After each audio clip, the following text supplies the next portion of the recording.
Hello and welcome to Making Media Now, the Filmmakers Collaborative podcast. I'm your host, Michael Azevedo.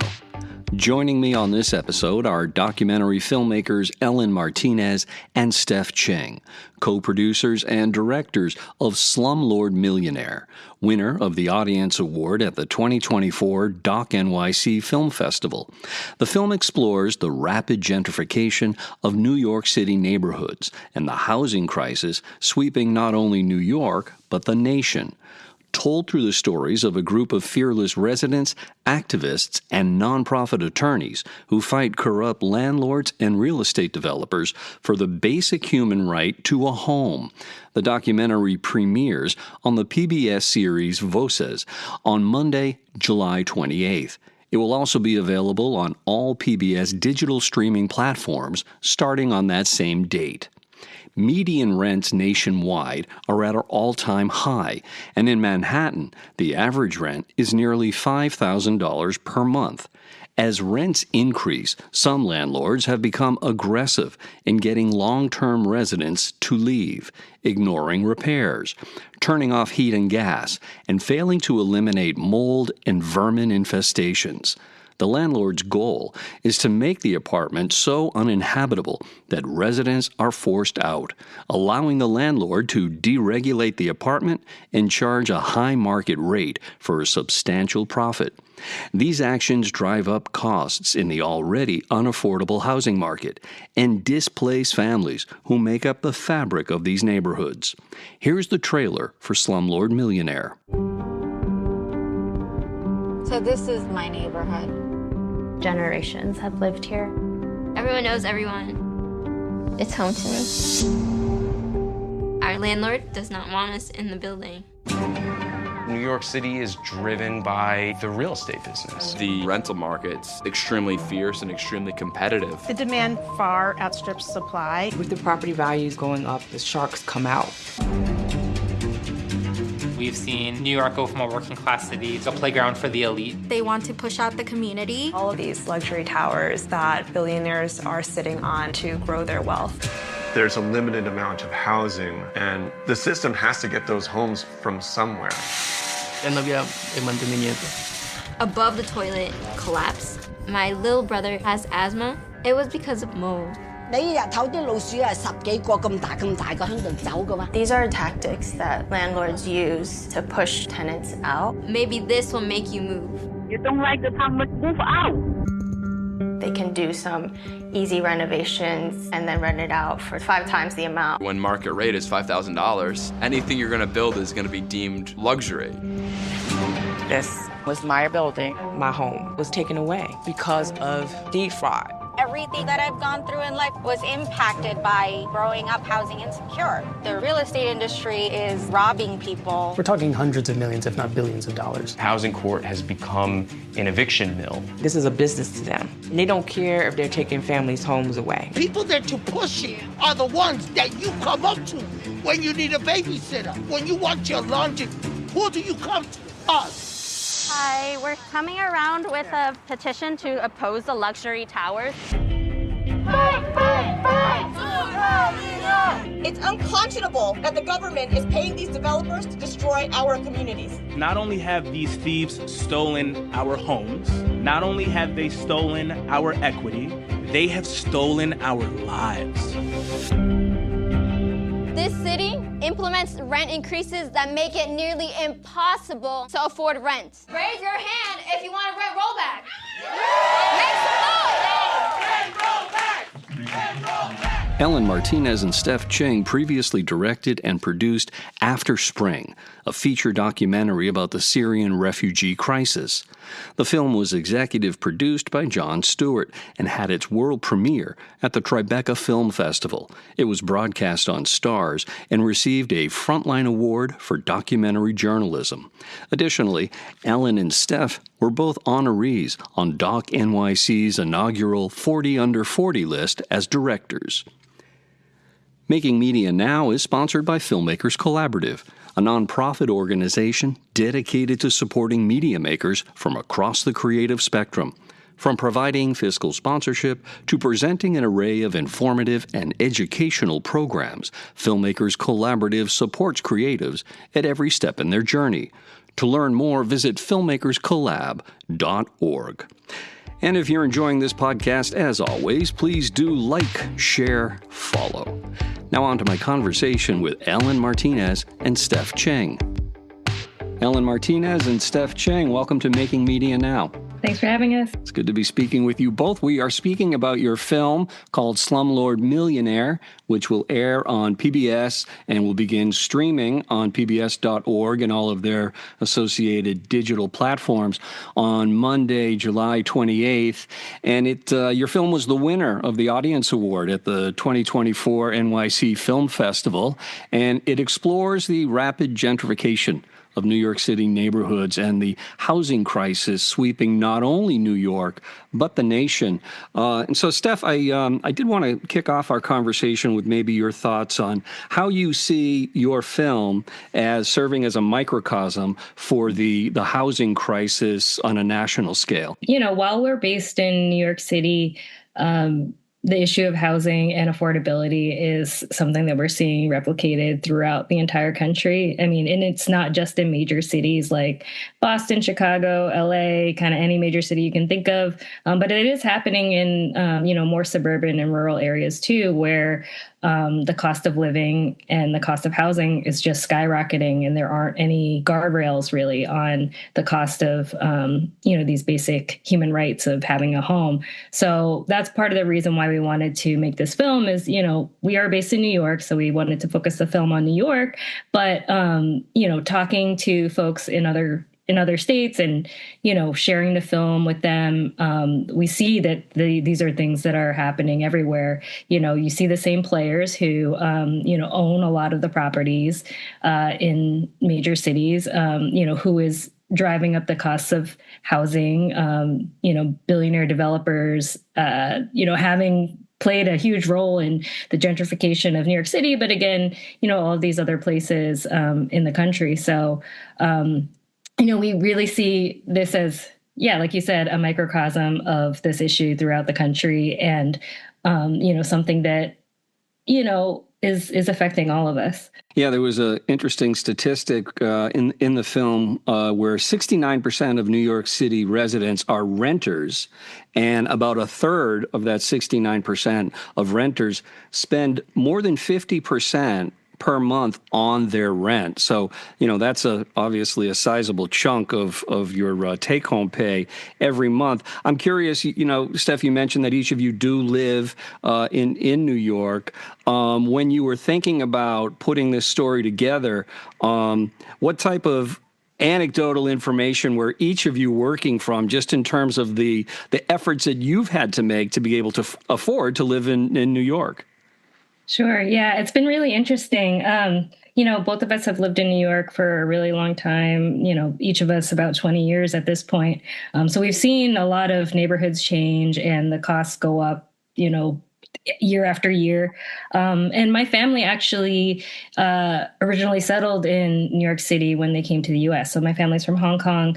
They immigrated to the U.S. in the early 60s and ended up in New York. And that's one of the places where, they were able to find community. They spent a lot of time in Chinatown. They could speak the language, find the food and ingredients that they were used to. So it was really a welcoming place. And as new immigrants, it was a place that they were able to build a life and afford.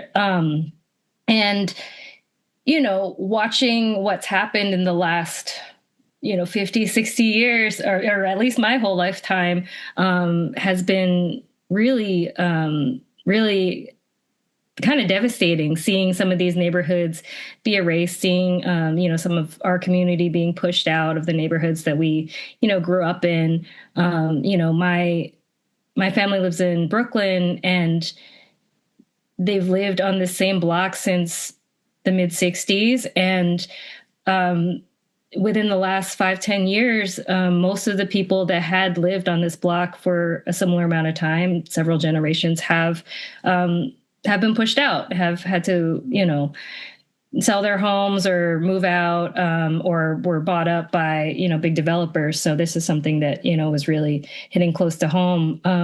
And, just having lived in New York for so long, we have so many friends and personal stories of dealing with bad landlords who, won't do repairs, will turn off the heat and hot water in the winter time, and kind of any number of landlord harassment you can think of. So, we really wanted to focus on that in the film. Ellen, you want to share a little bit about your New York survival stories? Yeah, I mean, I used to live in a room, like a 5-story walk up, multiple roommates. And I think like what Steph said is, a lot of us, we had heard so many stories about just the typical bad landlord behavior. But then we were actually talking with our friend who used to work for the Legal Aid Society and actually represented tenants in housing court. She's actually a housing consultant on the movie. And she was really in there with these really bad situations. And I think when she told us these extreme cases where, there'd be months in the winter, the landlord intentionally would turn off the heat and hot water, specifically when the city would send people to come investigate. When they arrived, they'd turn it back on. But the intention of this was to force the people out of their home. And for us, that just isn't right. And I think most people would agree with that. And that's something we wanted to explore a little more. And that's how we actually found the Bravo family, who's one of the main participants in the film, who were dealing with landlord harassment issues. And once we met them, we realized, this is a bigger systemic problem. There are other things connected to this that allow this to continue to happen. And so we wanted to focus on the politics and also like community organizing. And that's how we found the 4 stories. Yeah, you mentioned the Bravo family. And I would say that your film is really telling simultaneously kind of 4 stories. There's the Bravo family who live in Sunset Park, Brooklyn.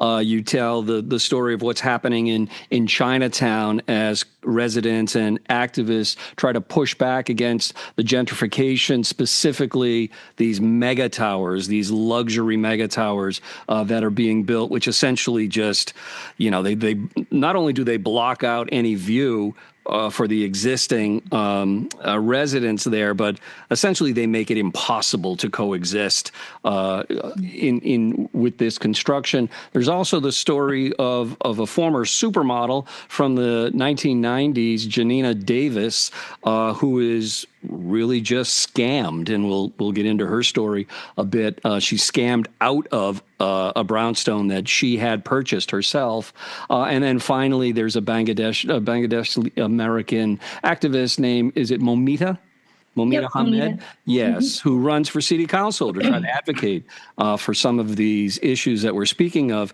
When you were putting your film together, how did these 4 stories kind of leap out at you? How did you go about finding them? And then as filmmakers, how did you decide what's the one story all of these individuals are telling? We really wanted to show how the system is in play to kind of perpetuate the housing crisis. So while we started with the Bravo family and these, more traditional or more told stories, I guess, of, landlord harassment that happened in the city, that led us to find out about more of these stories that show how interconnected the issue of housing crisis is. So, one of the biggest ones that jumped out to us, you mentioned all 4 of them, but each of them is unique in its own way. Each one could make its own film.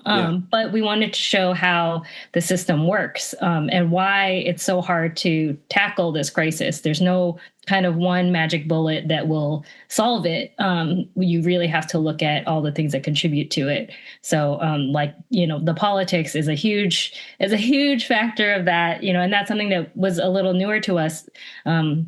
So, for instance, Momita's story, she ran for city council, and she was the only renter running in her district. So she was the only person who really had tenants' interests in mind.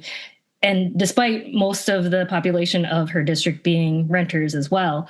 I think people are familiar with big money in politics, especially on national elections or even mayoral.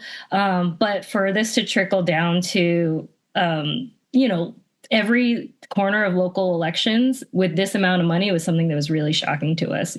This is one district in Queens, city council and the super PAC had $1 million spent on the smear campaign against her. And that was something that, really felt unheard of. And this is something that we're seeing now happen, like to this day.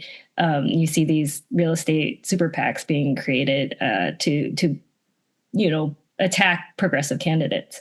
Very early on in the film, one of the most, I felt, profound lines is uttered kind of just, off the cuff by Samantha Bravo, who said, "I've lived in this building my whole life."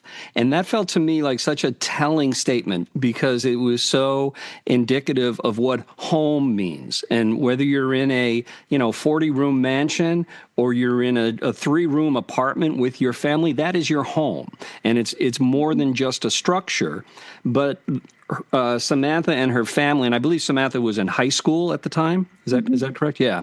Samantha and her family are dealing with one of those landlords that Ellen was speaking of just a bit ago. Ellen, if you could go into a little bit of detail about what the Bravo's landlord was doing and why, I believe it was she was doing it, what her objectives were. Mm-hmm. Yeah.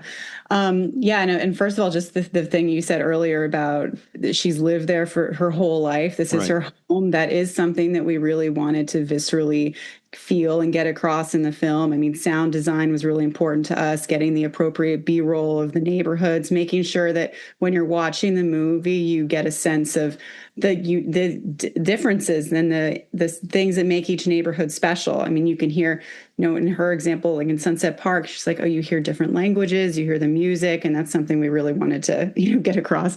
But yeah, for their specific landlord, I mean, they were in a battle with their landlord for 15 years.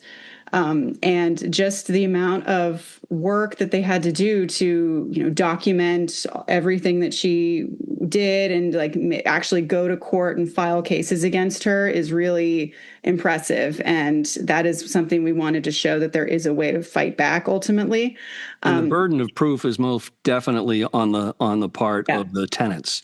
Definitely the tenant. Yeah. So some things that she would do is it started with a leak in their bathroom. There was a leak, there was some mold, and it was starting to affect the kids. Like they had asthma, and the asthma was getting worse. And so then they would complain to the landlord, hey, you have to fix this mold, you fix the situation. And she'd come in and maybe paint over it, but that doesn't really get rid of the problem. And so the kids were still having these health effects, and the family actually decided to back this bill, which is called the Asthma Free Act. And that eventually the father, Fabian, when testified, and that was eventually passed, which is now law that landlords actually, if there is mold in an apartment with children, you have to fix it by law, which is incredible. And that's one of the first successes they had against her. But then, of course, after that happened, she got a little more emboldened and more angry at them. So then the attacks escalated, unfortunately. And, she come to their apartment, just barge into the apartment, which is illegal, threatened to call police, just countless false eviction claims. And the family doesn't speak, their English is their second language, they don't speak English. So getting all this paperwork is also a tactic, just sending legal documents. So the person who's receiving them has to figure out how to respond, how to navigate housing court, and just years and years of this. But we do actually have a positive update. That landlord is no longer their landlord. So they have a good landlord. That's wonderful. Yes. Oh, that's great. And unless I'm mistaken, unless I misheard, it sounded to me as if the landlord was not a native English speaker either. Is that true in that instance? That's true. And I think this is something that, kind of shows how complicated the problem, or how, widespread the problem is throughout the city. There's no kind of one picture of what a bad landlord looks like, or what a bad actor is. And this is also part of the reason why we didn't necessarily want to focus the film on tenants versus landlords. We're really looking at the bad landlords. This is the slumlords, the folks who are really attacking their tenants, or, their neighbors or other homeowners, in the case of Janina. So it really is kind of the power holders versus kind of the regular residents who just want to live in their home. Yes, and issues and kind of tension around gentrification is nothing new. It's in whether you're talking about a city like, New York City or Chicago or Los Angeles or Boston, you hear about these struggles periodically. However, it does feel like in the past couple of decades, particularly in New York, it has really accelerated, and the forces arrayed against renters have also, really accelerated. But I think, Steph, you make a good point in not pitting. It's not really landlord versus tenant. It's the economic system and the economic incentives, that are in place. And speaking of those economic incentives, let's talk a little bit about the story, Ellen, if we could, about Janina Davis, who was a fashion model in the 1990s, in her 20s. She had the wherewithal and the foresight to make a real estate investment, but then things took a turn. Yeah, I mean, she bought this beautiful brownstone, a full building actually, with a backyard, and she planned to develop in her back lot like another building, and she was going to rent it out at an affordable price to other renters. And in this real estate transaction to actually build that second building is when she was unfortunately affected by deed fraud, which, I mean, we actually didn't know about this until we started production. We were filming like a separate tenant organization and met her along the way. And it really is just a shocking and very predatory crime that unfortunately is becoming more and more common, especially in Black and brown historical communities. So what people do, I mean, in her case, the fraudster was a developer, and so they got into a legal transaction because they had to make an agreement, an LLC. Then they had to make an agreement that they were going to partner to develop this property. And essentially, deep in the paperwork, the developer purposely omitted her name on the LLC paperwork, and then through that was able to transfer the deed to the property. And she had no idea, unfortunately, until it was too late. And we also speak with deed theft attorneys in the film who really break down how complicated this is. I mean, this is something that there are people who will hit up every house on the block trying to get into some sort of transaction with them. And a lot of times attorneys are lying. So even if someone has an attorney, they will be at their real estate transaction. If anyone has ever purchased a house or anything, like there's a stack full of papers.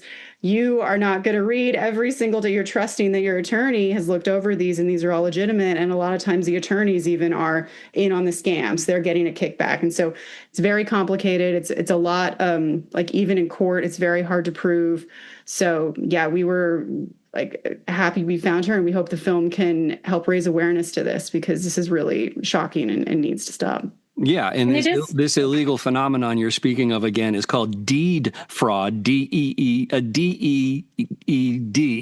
I can spell, and they're fraudulent deeds, and some of these attorneys go so far as to impersonate law enforcement, to intimidate folks. It was jaw-dropping, the level of corruption and just criminality involved in it. I'm sorry, Steph, I cut you off. You were about to say something. Oh, that's okay. I just wanted to add, I mean, you're right. These tactics that they use to do this is kind of any evil thing you could imagine. But one of the most challenging things about this is most people don't realize that they're a victim to this until it's too late. There is a statute of limitations on deed theft, which is wild, right? So a lot of times, these fraudsters are basically trying to run out the clock. So they'll steal the home, do the paperwork, pretend like nothing happened. And then years later, they'll go to the homeowner and say, oh, actually, I own your home. And by the time you realize that and try to take them to court, it's too late. So that is something that is changeable, or that, there are legislators trying to push for change to change that statute of limitations, or get rid of it so that the clock starts when, the victim actually finds out about it. So this is something that, has been inspired by cases like the Survivors Act, where, someone who is, a victim of sexual abuse, they can come forward later, and in any number of these things. So the perpetrator can't run out the clock, essentially. Exactly. Yeah. So that so there is a little bit more fight, but as it stands, it's really not, the victim really is at a disadvantage in this whole situation. In studying or researching, investigating this phenomenon of deed fraud, did you all come across any type of kind of, what's the methodology around these deed fraudsters? Are they targeting particular types of individuals, or are they just throwing everything at the wall and seeing what sticks? It's absolutely racialized. I mean, there's a reason why this is happening in neighborhoods like Bed-Stuy and Crown Heights, and not there is one case in Park Slope that we know of, but that also is a, Hispanic family. So, it is very racially targeted. I think, that just also speaks to how discriminatory the justice system is in New York and in other places. Even just unintentional biases, like those do play a big role when you go to court. So that is a big part of it. And also part of the reason why this is able to happen a lot is that, there isn't much punishment for it. I mean, right now, the biggest thing that happens is, if they are caught, they may have to pay a fine. But for a lot of these folks, it's kind of the cost of doing business. Okay, I have to pay a few $100,000, but you got this $5 million property. So you kind of walk away okay. Whereas the person who's living in the home, who has built a life in this home, who has raised their kids there, has had multiple generations there, is losing their home and their place of, safety and well-being and their memories, right? So it's a totally imbalanced system. And until the actual punishment fits a crime, it's going to keep happening. Yeah, to that point, I'm paraphrasing here, but I believe it's a tenants' rights attorney in your film who says something to the effect of, once you put the first white-collar criminal in jail for 20 years, you're going to see real behavior change on the part of these fraudsters, because typically white-collar criminals do not want to do hard time. It's just they'll write a check, because, as you say, that's sort of the cost of doing business. But just to stay on Janina's story for 1 second, what did you learn, or what did you come to suppose? What made her a kind of a likely target? I mean, I'm getting the sense she was a single mom, but she was somewhat worldly, having been a fashion model who had traveled the world and whatnot. It must have felt to her like such a disappointment, really, in human nature. Mm-hmm. Yeah. Yeah. I mean, of course. And unfortunately, it's all about the money and where she bought her home. I mean, the places that this happens is in quickly gentrifying neighborhoods. And if a developer sees a property that they think they could potentially steal and make a lot of money off of, they're going to try to do it. And one of the attorneys also says in the film, if this hot real estate market continues to exist, there's only so much available housing. So now the next level is to go and steal more housing. Right. And to your point, in terms of a tactic, they're taking their mark and they're burying them in paperwork, so I'm going to create some trust between us. And I know eventually, in a pile of 200 pages of paperwork, page 120 has a line that says, what was yours is now mine. Mm-hmm.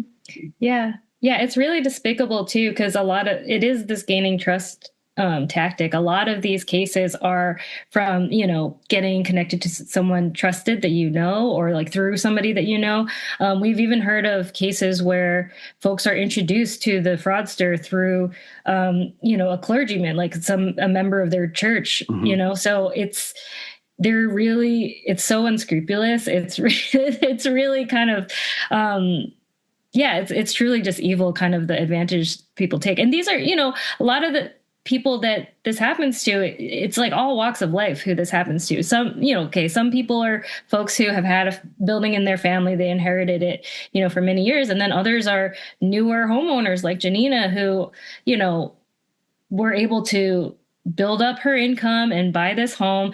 She's super educated. She was an economics major. She worked at banks. She is someone who knows how this business works, and yet she still was targeted. So it's remarkable. When you were in production, and what was your production timeline? How long ago did this film wrap?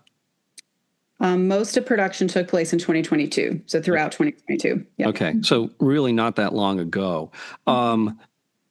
Did you speak with any landlords who were defending their behavior? And when we talk about this behavior, we're talking about purposefully letting their properties deteriorate so that they could force people who were renting under some type of rent stabilization out, so the landlord could turn around and then re-rent that for 2, 3, 4, 5 times the amount. Did you what was the landlord's take on this process?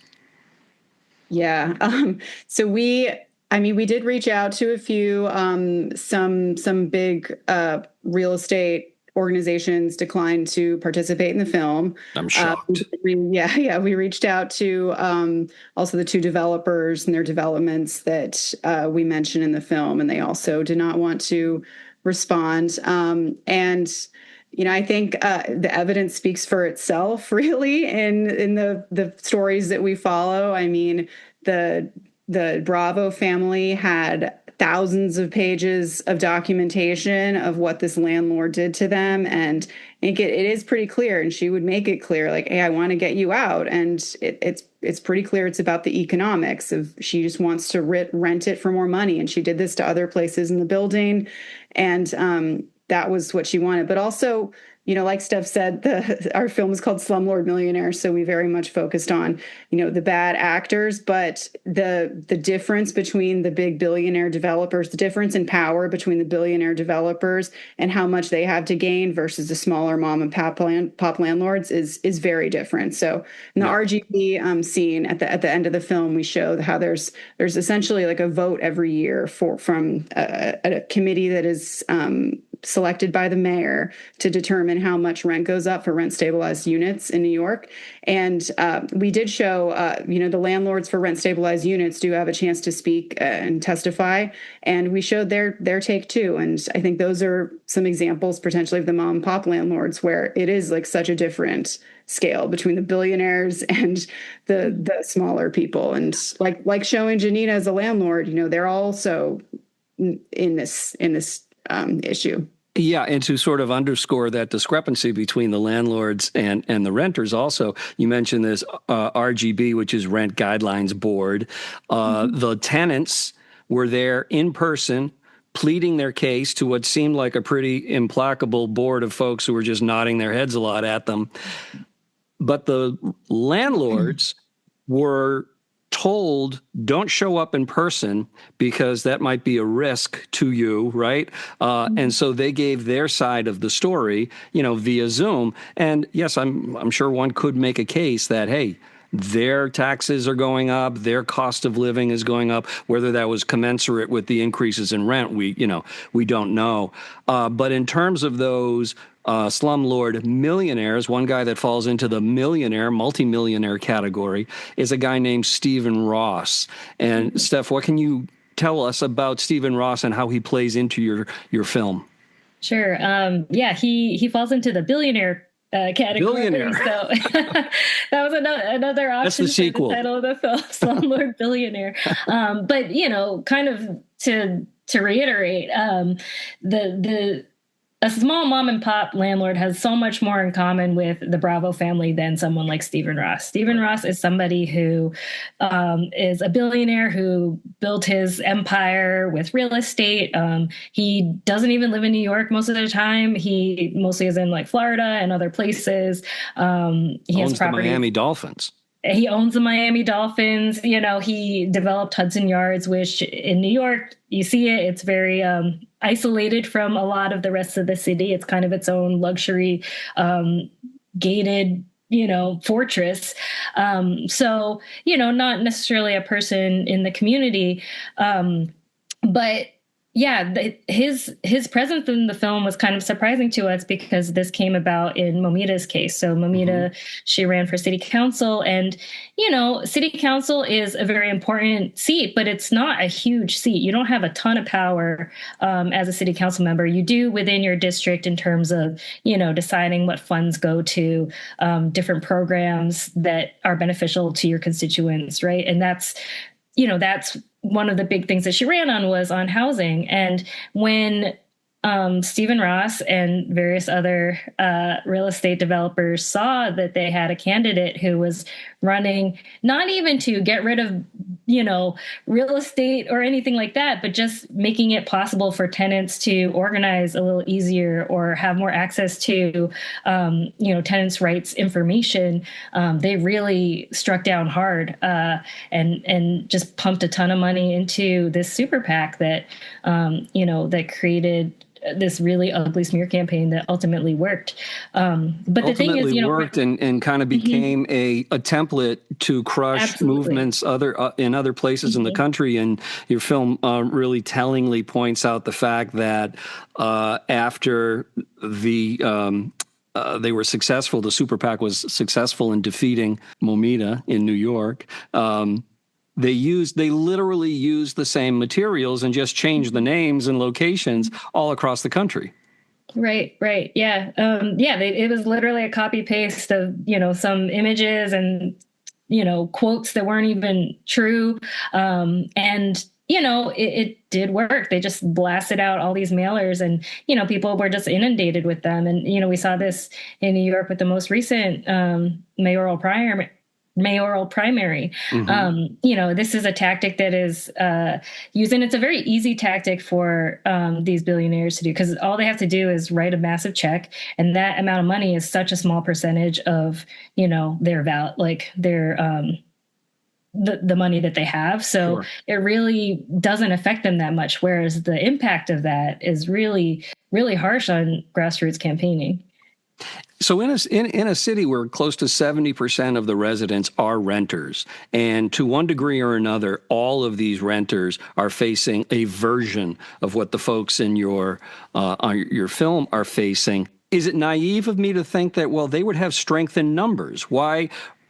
Or are there forces that are arrayed to keep them separate from each other? Is it because of, the supply and demand, where the exorbitant rental rate for one family might still be tough to make for another family, but they could swing it? And so therefore the tenants begin to see each other as competition? I think a lot of it has to do with the laws that are in place that just aren't enough.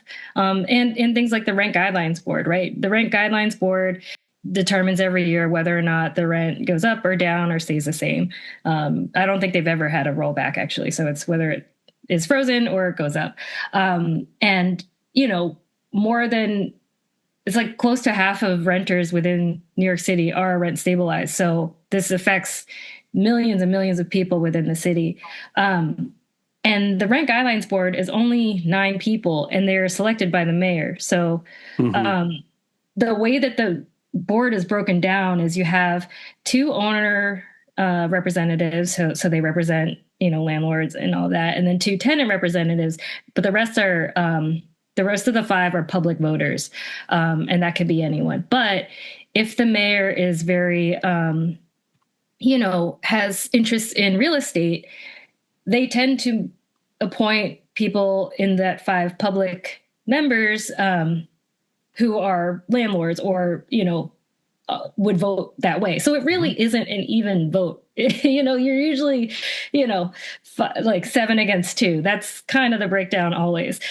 So, one of the things that can change is having a mayor who actually cares about tenants and tenants' rights and, affordable housing, and picking better people on this board, or making a new system that isn't this one board that votes for, how much the rent goes up each year.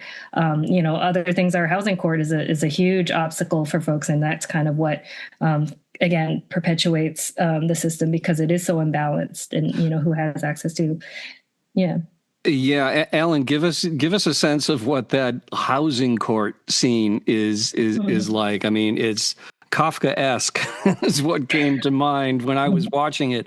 These hallways just jammed with people, and everybody trying to either make a deal before they get into the courtroom, or they're coming out of the courtroom and they're trying to make a deal. So, give our listeners a sense of what that scenario is all about.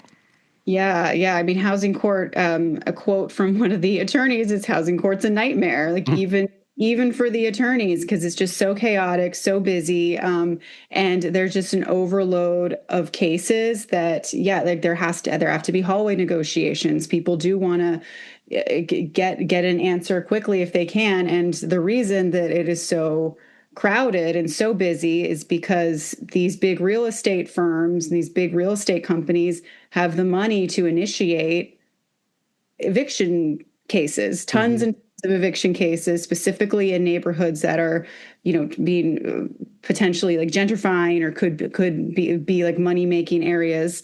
So the landlord, these big developments will initiate the eviction cases, send everyone to housing court. And, New York recently has given a little more power to the tenants with having like a right to an attorney as a basic right for housing court. But that's not the case in most cities and most parts of the country. So the power is absolutely on the side of the landlords and not the tenants in general.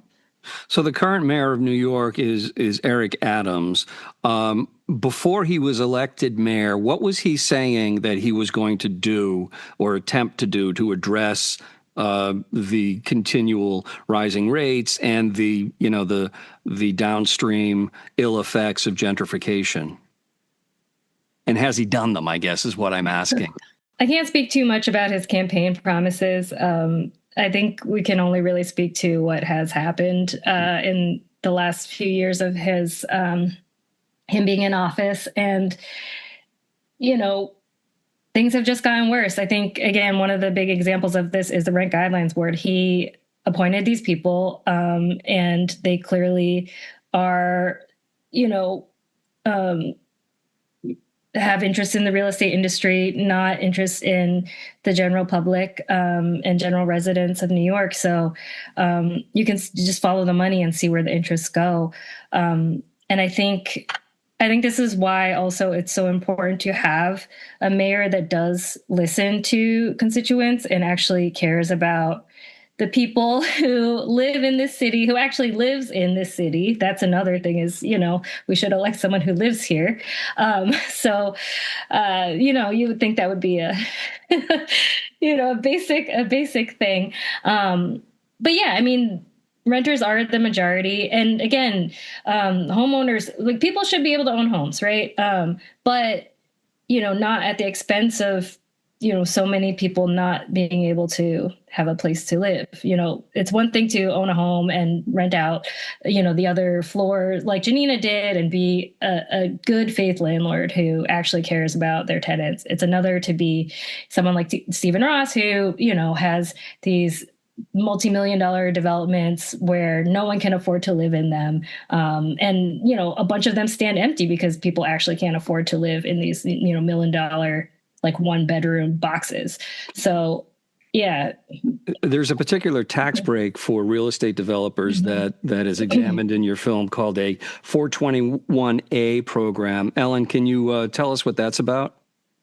It's a program. It's actually, it's changed or it no longer exists, but there's a new one in place now, which says that real estate developers get a certain tax break if they have a certain percentage of their building affordable income. And you're able to qualify for those units through a lottery, like literally just a lottery. You put your name on a list and hope you win. And the requirements for the lottery to make it affordable income are pretty large. I mean, there's some high incomes that are in the hundreds of thousands of dollars. So if your salary is in the hundreds of thousands of dollars, I'm not sure you're exactly low income, but basically it's a way for real estate developers to get some like a tax break. So it's kind of a twofer for the real estate developers in the sense that there's a real elasticity to the term affordable in the affordable housing. So, because if you're in a household that's multiples of six figures, you're still going to qualify for this. And the real estate developer gets a tax break. So, which means that real estate developer is not going to be contributing taxes to the city. That's going to cost the city money that could have been put toward developing affordable housing. Now, if a real estate developer weren't receiving this tax break, we would probably call it socialism in the sense that there is an economic incentive for the real estate developer to do something. And back to the New York mayoral race, the big earth-shaking development of the primary, at least from the Democratic Party, was the emergence of Mandami, who is, I haven't been following the polling, but he's certainly giving Adams, and Cuomo, I guess, is running a very distant third. He just can't get out of the race for probably ego reasons. Is Mandami saying anything in particular that's resonating with the people who are depicted in your film? Absolutely. I think, a lot of the policies that he is proposing are things that regular New Yorkers want. Things like access to childcare and affordable housing and rent freezes. I think people forget that rent freeze does not mean you don't have to pay rent. Your rent just doesn't go up, multiple percentages each year. If your rent goes up 3% each year, that's a lot. That really adds up year after year. Because there's a 3% increase on the rent from the increase from last year. Exactly. So it's, an exponential increase. Mm-hmm. Yeah. And, when people think about rent stabilized housing, these people aren't paying like $600 for rent. They're paying like $2,000 for rent. You could be, your apartment could be $3,000 and your rent stabilized. So 3% on that is quite a bit. And for that to go up each year makes a big difference. So a rent freeze would just be a temporary pause. And we've done this before. We did this during COVID, and that made a difference. So it's not that it hasn't been done before. There's precedence for it. But I do think, his campaign is resonating with a lot of folks. And also just the way that the campaign is being run. It is very grassroots oriented. And I think that's what people want to see. They want to see candidates who seem like they're listening to you, who are, walking amongst the people and hearing their concerns and, coming up with potential solutions for them. And we had quite a few progressives in the primary who, helped to kind of move this idea along. People like Brad Lander, who has been in office in New York for decades, right? He is very seasoned. So it's not just like the new guys who are wanting to do this. The city is ready for, for some change.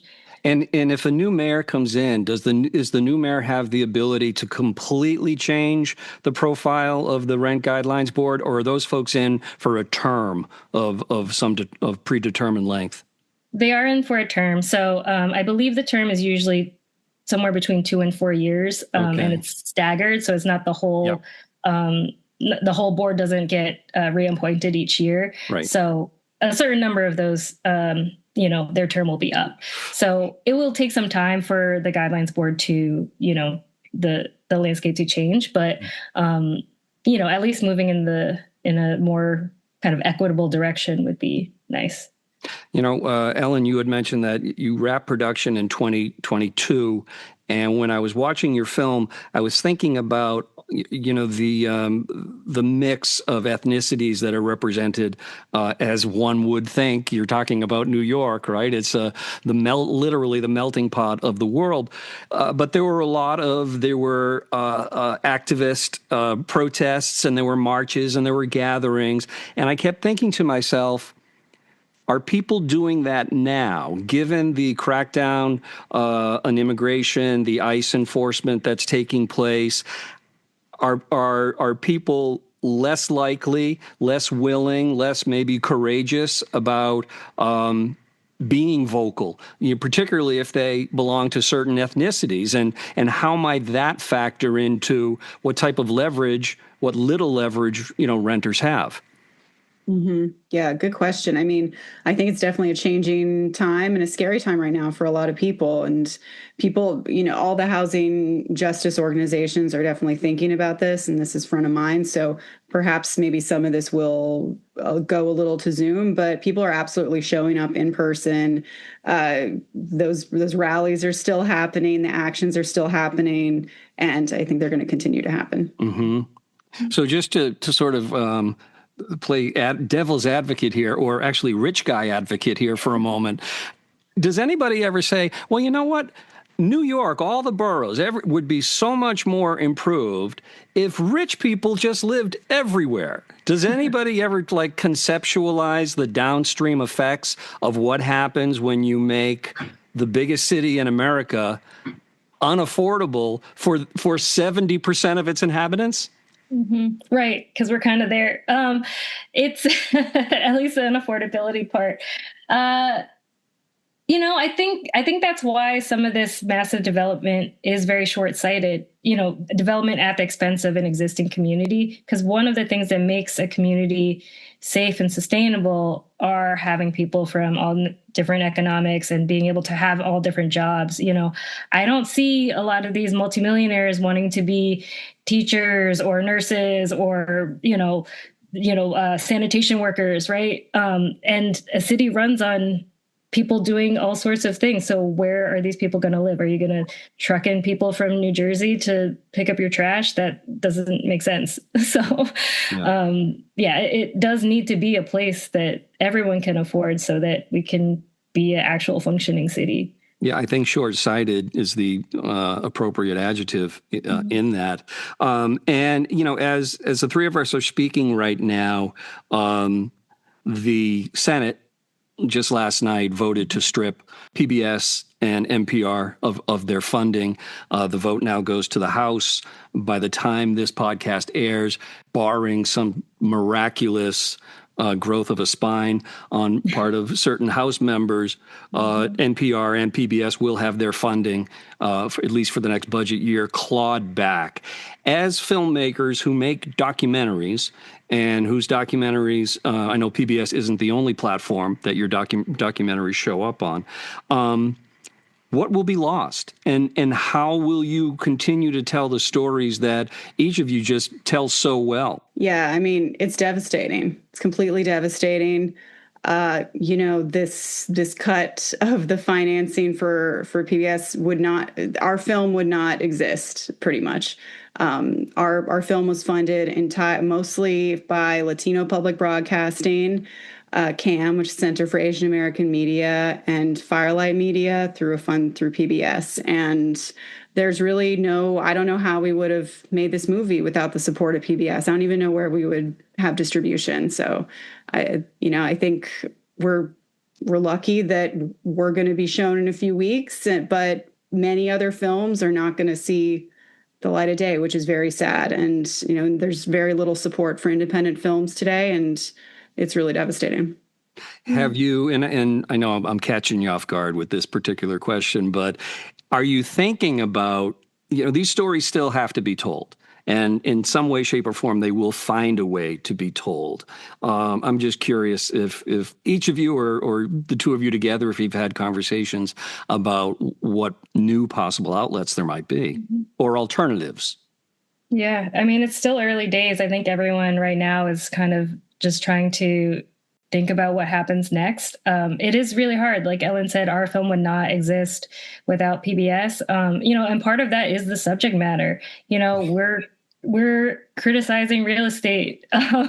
We are talking about billionaires. There's not a lot of funders who, don't fall into one of those camps, for some of these other networks. So PBS is one of the, longest running entities that has given a voice to stories that wouldn't otherwise get told, or other networks wouldn't have the courage to tell. Right. And, we're very grateful to them for having that courage and allowing us to help tell these stories. But, we do need to find a way to help that continue to happen. Because like you said, these stories are still happening. There's always going to be these stories. People are always going to try to make them with whatever funding they can get. But, we do have to see what platforms exist. And, PBS as a whole will still exist, and same with NPR and some of these larger stations like GBH and 13 and SoCal are going to be okay. But a lot of these smaller stations are really going to be hit hard. And I think that's such a blow to so many people, even if you don't watch documentaries, right? If you have children who watch PBS Kids, that's such a huge part of people's growing up and just understanding other people and being able to, kind of raise compassionate children and, the next generation. So we see this as a hit to so many folks. The emergency response systems, that those are all things that are affected. So, and one of the this also feels short-sighted. One of the real ironies is too that even if just taken as a case study, your film is so much more if your film is going to be shown nationally, and nationally as a proportion of the population, there are way more people who are living at the mercy of a powerful entity. And maybe that powerful entity are, deep-pocketed real estate developers and landlords, or maybe it's a financial institution, et cetera. And one of the things that your film and films like yours do is they communicate to folks that you're not alone in the plight that you're facing, and we are not alone, as in this case, tenants. And so it's empowering. And I think that sometimes in my paranoid state of mind, that's what the powered interests don't want. They want people to feel helpless. So therefore you keep them underinformed. 100%. That's 100% where it is and where it comes from. And I do think that's something that we really wanted to kind of encourage with the film is the power of organizing and just the strength of community. So it's not just running for office that will make change. It is, organizing with your neighbors in your building or, within your neighborhood. And knowing that you're not alone and knowing that you don't have to go through these fights alone. Say you're dealing with a housing court case. You don't have to go to court by yourself. You can, find your local tenant organization or find, an organization like Neighbors Helping Neighbors and have the community support to back you. Because that's the only way that we can fight back. We don't have the capital. We don't have the finances to go up against the Stephen Rosses and the Chet Ritts and these, billionaires. But we have the people number. So, really focusing on people power and not kind of, falling into the depression of, what can we do? That is one of the things that we can do. Yeah. Most definitely. Also and just back to PBS too. I mean, there's just the seeking the truth and journalistic standards. I mean, we're not journalists, we're filmmakers, but being on PBS, there is a level of journalistic that you have to meet. You have to check everything. There's so many fact checks. You have to go after all these sources. So it's just that level of journalistic integrity and knowing that it's the truth is a standard that PBS has had since the beginning of their existence. And taking away funding and jeopardizing that type of reporting is really dangerous. Absolutely. Well, while the fate of, as I say, at this recording, while the fate of NPR and PBS sort of hangs in the balance, Slumlord Millionaire slipped through the cracks and will have its national airing on July 28th. It'll also be available, as I said, on all of PBS's affiliated digital platforms. So check that out. And I've been speaking with the co-directors and the co-producers, Ellen Martinez and Steph Ching.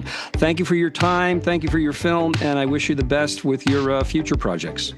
Thank you. It was great talking to you. Thanks.